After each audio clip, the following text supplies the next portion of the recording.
Prod, maestro de los maestros, bienvenido al ciclo 2012. ¿Cómo le va, Víctor? Pero ¿cómo están ustedes, mis queridos amigos? Qué gusto escucharlo, Víctor, después de tanto tiempo. ¿Cómo está? El gusto es recíproco. Bueno, me alegro mucho, me alegro mucho. Bueno, ¿qué tenemos para esta primera columna del 2012? Venía escuchándolo con atención respecto de ciertas reacciones mediáticas en referencia a decisiones tomadas y a eventuales decisiones a tomar y a que probablemente sean anunciadas por la presidenta para la locución de ella prevista para hoy alrededor de las 7 de la tarde o cosa parecida. Yo creo que, y a ver, mientras escuchaba venía un poco organizando mis propias ideas, ¿no? Me parece que la Argentina está en un escenario absolutamente previsto. ¿Qué quiero decir con ello? Y cuando digo Argentina está en un escenario absolutamente previsto, me refiero a el comienzo de la nueva etapa marcada por el segundo mandato de la presidenta Cristina Fernández de Kirchner a partir de aquel rotundo triunfo en las urnas que le arrojó a su favor el 54% de las voluntades políticas argentinas. En ningún momento se ocultó, todo lo contrario, buena parte del porqué del 64% se basó en esto no ocultado, que es el anuncio de un proceso de profundización del modelo transformador, democratizador, de profunda raigambre institucional republicana, comenzado en el 2003 con la presidencia de Néstor Kirchner y que con los avatares, que no vamos a recordarlo en homenaje a la brevedad, fueron cumpliéndose hasta nuestros días. Cuando digo que es previsible, es que me estoy refiriendo a que en materia de política exterior, el trazado estratégico de la diplomacia argentina a partir del 2003, profundizado incluso por la presidenta Cristina Fernández de Kirchner, se basó en un punto esencial: la consolidación de las relaciones políticas profundas de la región, lo que implica o lo que explica el fabuloso golpe diplomático que ha recibido la corona británica con el emblocamiento de la región en torno al reclamo el justo reclamo de soberanía y pertenencia de las Islas Malvinas a la sociedad argentina. El Foreign Office debió haber leído, y seguramente lo hizo, que el reclamo por la soberanía de las Malvinas ya dejó de ser un reclamo argentino. Es un reclamo que involucra a la región, incluso involucra a gobiernos y procesos políticos con diferencias políticas, valga la redundancia, e inclusive ideológicas, de lecturas del mapa internacional. Altos funcionarios del gobierno de Piñera en Chile acaban de ratificar el alineamiento del gobierno de Chile con la causa argentina Malvinas, aunque el gobierno argentino disponga suprimir el tránsito de los vuelos de LAN Chile en el sur, aquellos vuelos que se dirigen a Malvinas, ¿no?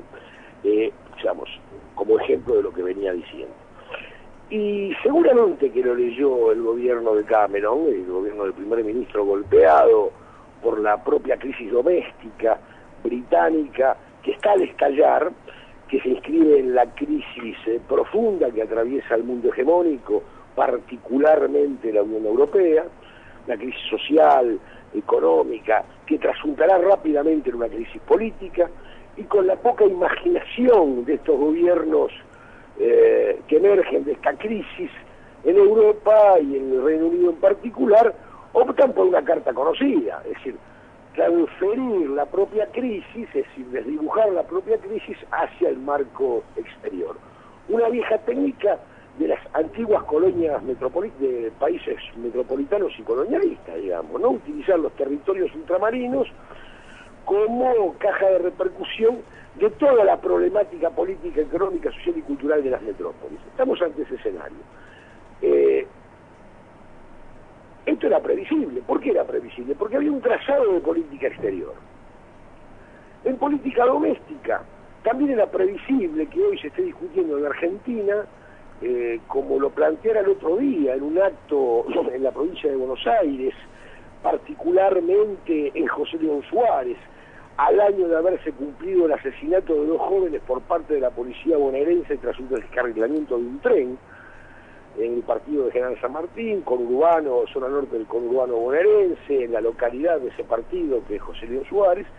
El vicegobernador Mariotto dijo: debemos desentrañar y ponerle fin a las complicidades entre sectores, elementos policiales, elementos políticos y el delito. Esto es política, esto es una necesidad política de consolidación del proceso democrático, republicano y transformador. Exacto. Es decir, la naturaleza de este conflicto que anida en las sociedades, no solamente argentinas, sino sudamericanas, es de carácter político. Días después de este enunciado liminar en términos de política, previsible también, si nos atenemos a que los anuncios para este mandato de la presidenta Cristina era profundizar el modelo, avanzar en el modelo inaugurado en el 2003, si algo faltaba, tenemos las informaciones provenientes de San Salvador de Bahía. Una huelga transformada en levantamiento de la policía militar que amenaza con expandirse como reguero de pólvora por el territorio brasileño. Y tenemos un antecedente que fue el intento de golpe de Estado contra Rafael Correa en Ecuador por una huelga policial. Es decir, en el tema, la agenda seguridad como una agenda maleable, manejable por los sectores, algunas veces públicos, pero siempre en las tinieblas de las agencias de seguridad e inteligencia estadounidenses, como elementos desestabilizantes en los procesos de transformación democrática en nuestra región, que sucedieron a la crisis y al resquebrajamiento del modelo noventista del neoliberalismo. Tenemos en la Argentina también un escenario por el cual se entabló algo que preocupa al conjunto de la sociedad, que preocupa al proyecto político en cabeza Cristina Fernández de Kirchner, que es los cortocircuitos con el secretario general de la CGT, Hugo Moyano. Situación previsible en tanto y en cuanto que también de cara a la profundización del modelo inaugurado en el 2003. La presidenta lo dijo con claridad en su discurso ante la Asamblea Legislativa Nacional el día de la asunción de su segundo mandato. Es una frase que habría que recordarla a quienes hacia todos los actores del escenario político argentino. Yo soy la presidenta de 40 millones de argentinos, no soy la presidenta de ninguna corporación.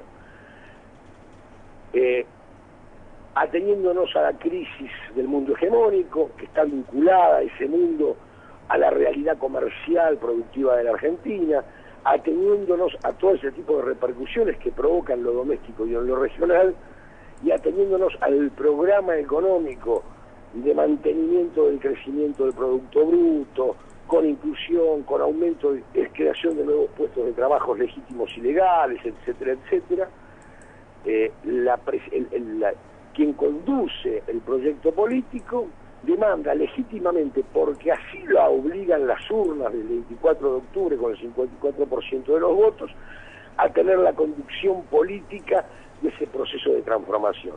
Y tenemos a un líder de la CGT a quien nadie le desconoce el rol que jugara en los 90 contra el modelo neoliberal, no entendiendo sorpresivamente algunos elementos de la lógica política que anida en la lógica de la construcción y del ejercicio del poder en los movimientos nacionales, populares, democráticos y transformadores, que es la conducción estratégica. Moyano ha dicho en infinidad de oportunidades que los gobiernos de Néstor Kirchner y Cristina Fernández de Kirchner fueron los gobiernos que más hicieron por los trabajadores desde el primer peronismo. Moyano ha dicho en reiteradas oportunidades que este gobierno es el gobierno de la clase trabajadora argentina. Si esos enunciados de Moyano son ciertos, y nadie tiene por qué dudar de la sinceridad de sus enunciados, ¿por qué no reconoce la conducción estratégica de ese proyecto al cual él suscribe? Y sobre todo, ¿por qué no se atreve a desconocer con flagrante ingenuidad, yo pongo la palabra ingenuidad entre comillas, un desconocimiento de la lógica de la práctica del poder, ¿no? En fin, son escenarios que son previsibles. ¿Y qué es lo que lo ha hecho previsible a todo esto? Una decisión política de avanzar en un modelo consensuado por la inmensa mayoría de los argentinos. Exactamente. Entonces, ante las grandes expectativas de carácter socioeconómico en la Argentina, ante las grandes expectativas de carácter político, ante las grandes expectativas que se pueden abrir en torno al marco internacional y a este recrudecimiento de las baterías discursivas en torno al conflicto que Argentina mantiene al exigir el cumplimiento de sus derechos históricos, geográficos, jurídicos internacionales en torno a Malvinas, estamos ante un escenario que son consecuencia de ¿qué? De el avance sistemático, no sin problemas, pero el avance sistemático a través de la creación de consensos de un proyecto político que fue refrendado en Argentina por el 54% de los votos hace muy pocos meses atrás. Yo creo que esa es la lógica en la que hay que entender esto, y esta es la lógica que hay que entender las maniobras estas desesperadas, tremendistas, amarillistas, de la corporación mediática, de algunos líderes de la oposición. Hoy escuchaba a un jefe de la oposición, del sector radical: no, nosotros, si nos convocó la presidenta para escuchar los anuncios de hoy, pero queremos saber de qué se trata. Un periodista de una cadena de televisión, de noticias de televisión, diciendo: bueno, pero ¿cómo la presidenta no dice lo que va a anunciar? Digamos, denota una especie de desmadejamiento de las ideas políticas, del funcionamiento de las instituciones. Yo cuando oía a ese periodista me decía a mí mismo en tono de humor, y con esto cierro: sí, lo que este periodista esperaba es que la presidenta lo hubiese llamado anoche a un croniquero de América TV, creo que era, o no sé, de estos canales, para decirle: mirá, ¿sabes qué? Yo en un tema tan crucial de política internacional te adelanto a vos que voy a decir tal cosa. Claro. Bueno, eso era común en otras épocas, ¿no? Claro, pero claro, esto es consecuencia de que de un proyecto republicano, respetuoso de las instituciones, profundizador de la institucionalidad democrática y republicana en la Argentina. Entonces la sociedad argentina tiene que estar preparada para este nuevo escenario. Y estar preparado para este escenario es considerar algunas claves de las cuales se pueden entender coyunturas como la de hoy, coyunturas como la de ayer, y como varias coyunturas que en los futuros próximos vamos a tener ante nosotros, ¿no? Gracias, Víctor, un placer. Un abrazo fuerte. Nos estamos encontrando, nueva columna entonces de Víctor Hugo Ducrot, inaugurando este 2012.